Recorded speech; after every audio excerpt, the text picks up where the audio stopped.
Hello, everybody. Welcome to this spring semester 2022.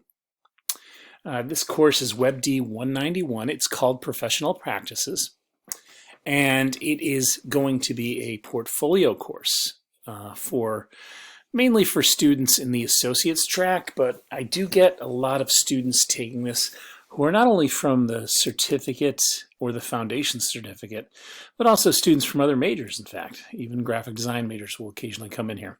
We do cater to web development here. It is a 16-week online, completely asynchronous course. You can learn whenever you want. My name is Chris. Feel free to call me Chris. I will do Zooms with anybody who wants them. We'll see as the course goes on. If we're going to be doing group Zooms, they will not be required for attendance. You don't need to join us. You're always welcome. But this course is mainly built to be flexible, but also to get you ready for the workforce. So let's dive in here a little bit. This is our Canvas interface. We have modules for each and every week. You'll see that I have weeks 1, 2, 3, all the way down to week number 16, which would be the end of May. We have a spring break right around April 1st. I think it's March 28th is when we take it. So you'll notice in week 8, we skip a week. There is no textbook. There will be assigned reading. There is a portfolio show that is scheduled for the 4th Thursday in April, where we will invite employers to come in and meet us. And we've had one portfolio show in 2019 that went pretty well. When I inherited this course, I wanted to sort of turn it away from a group project and really focus on you and your ability to get work. So we had our first portfolio show in the Business Technology Building in spring of 2019, and it went okay. We had a few students hired. We had, I think we had 15 tables where students had their work up. This is going to be a little bit different. We'll get into all that. This one, we are going to merge with a couple of other majors. All that information will be coming up, but our goal here is to get you folks employed. So just know that each week there will be a bunch of tasks to go through. I'll go over this week right now. This is what we're doing. So I'll put this here, and this video will be replacing this one. But we're going to introduce the course, talk about the portfolio show, look at some other portfolios of successful developers, and start talking about what you have in your arsenal or collection from past courses that could constitute a portfolio piece.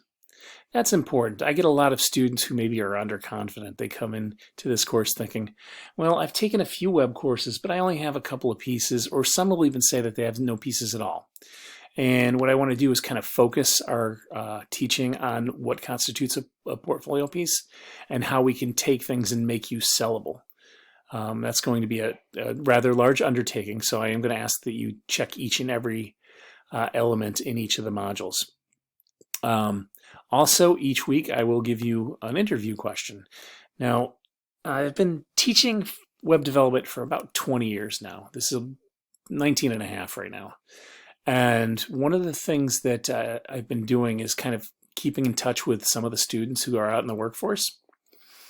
Hopefully I can get some of them to come in and speak with us and definitely attend the portfolio show. But what I like to do is find out what they were asked when they got their first job or any job interview since then. And I like to collect that, and I like to randomize it and share with you folks what happens in the interview and what questions they get asked, like what do they have to code on the fly in front of people. And that should help assuage any doubt or lack of confidence that you have. But that's another big part of my job, I think, is to build you folks up and show you that this is within reach. You are ready, and if you're not ready yet, we'll make you ready. And that's why I use these interview questions. I'll let you try the interview questions, and then I'll give you the answer at the end of the week. So that's kind of how that works.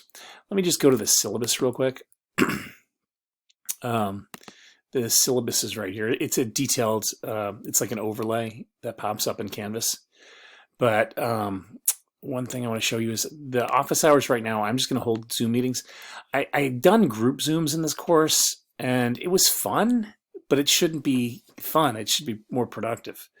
And I think when we do one-on-ones, those are the most productive.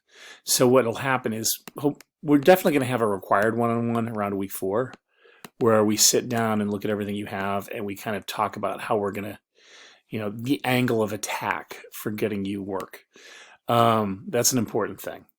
So get ready for that. I do love doing screencasts, but those are more for, I think, the students who are taking the hard coding classes so that they can slow me down a little bit.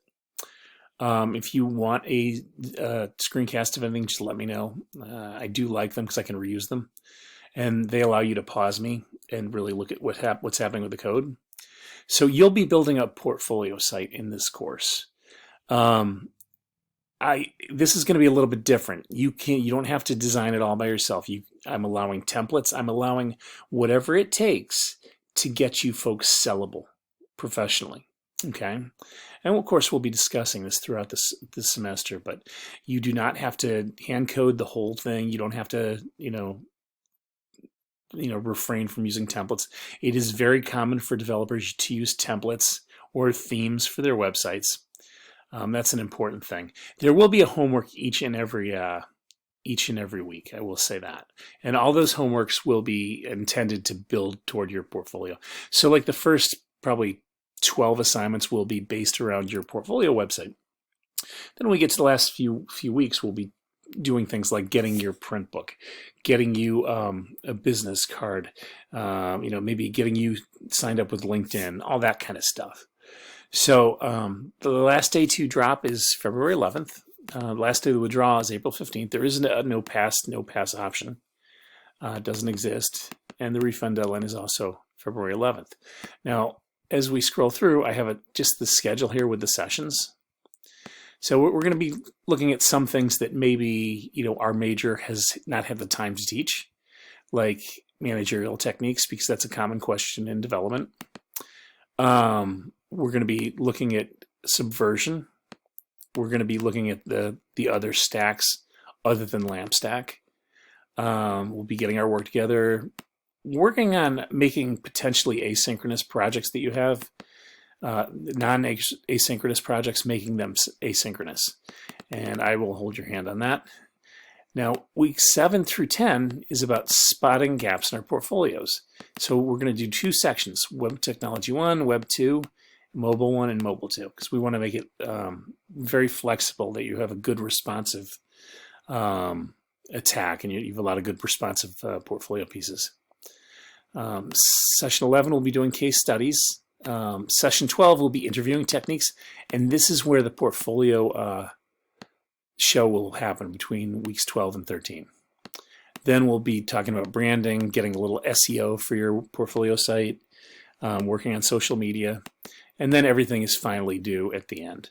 So yes, I know it's kind of odd to get the portfolio show between 12 and 13, but that is the best time, because when you get closer to the end, you've got people graduating and people get a little busy. This is a time where we want to have a lot of employers at the portfolio show. So that's our syllabus. Now, as we go back to Module 1, we're going to talk about overview of Week 1 materials, recent best portfolios, a demo reel from the portfolio show, a lot of video going on here, so it should be a pretty chill week. Then we'll look at some outside portfolios with the highest SEO rankings. Now, a little spoiler alert here. All of them use WordPress, and all of them use something called the Yoast plugin. So I'm going to ask you to look through that, and there's going to be an assignment on this section here. So this is an article on what to put in your portfolio, and more on recent portfolios. And these are companies that I've reached out to for the portfolio show. And lastly, we'll have our job interview question and then the assignment. So that will do it for week 1. There's a questionnaire here and a portfolio review. So each assignment basically is 20 points. And as we get through the assignments, you'll see that the bigger assignments are worth a little bit more. But I hope that you reach out to me anytime you want. My information's on the syllabus. You can also always message me as well through the message area on Canvas. And I've had some really good luck lately with getting people hired, which is great. In fact, I'm going to go ahead and show you one I got today. I think it was today I got one. I love these. This is fantastic. So this, oh no, this is Friday. So this is Jared Henkel. I just wanted to inform you that I recently accepted an offer for an e-commerce developer in Irvine. I didn't really start applying until June after last year when I got my associates. I optimized my LinkedIn and Indeed, which is one of our assignments, and started getting about 2 interviews a week. So I just wanted to give you an update. And, you know, I know that I've been pretty lucky with this, and I know that other people have been lucky, even during the pandemic, with at least getting interviews. Now, this student, we can talk about him, and you know, during the semester, and some of the other successful studies that we've had, students that have gone through the program. But you know, not all of them keep in touch with me. So sometimes I try to reach out through LinkedIn to see how they're doing. But we're doing pretty well. So let's make that kind of stuff an inspiration. And when I do get these emails, I'll share them with you so you can feel confident that yes, you are in the right program and that we are doing the best that we can to get you hired. All right, so that, my friends, is week 1. And please don't be a stranger. It's sort of important that we do communicate a little bit more than with other classes. And also you communicate with your classmates, because all of you, who knows, you might do a startup with you know, people that are good at something you need. Like I see a lot of, in my past, I've seen a lot of students hook up who were, maybe one was design based, the other one was a good coder, and they work together in twos really well. That's happened more than a few times in my career. So that's why we want to sort of network and talk to our classmates. And it's a little rough when it's online only, but we'll put up a discussion post where we can you know, reach out to each other. All right, so let's keep in touch and let's dive in.